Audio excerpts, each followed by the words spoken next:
কাঁঠালের বিচি দিয়ে মুরগির মাংস। তো এটা হচ্ছে কলিজা আলু দিয়ে। তারপর এটা হচ্ছে শূকরের মাংস। তারপর এটা হচ্ছে সবজি যেথায় পদে হবে। তো এখানে হচ্ছে মিনিমাম 10 থেকে 15 পদের তরকারি সবজি মিলিয়ে হচ্ছে তরকারিটা রান্না করা হয়েছে। এই যে দেখেন।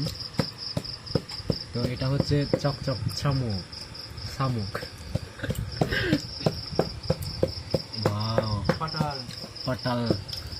কাঁঠাল এটা হচ্ছে জাতীয় ফল কাঁঠাল জাতীয় ফল মাছ।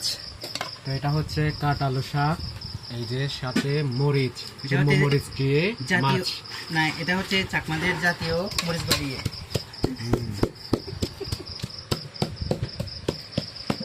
সবগুলো লবণীয় এই যে দেখতে পাচ্ছেন।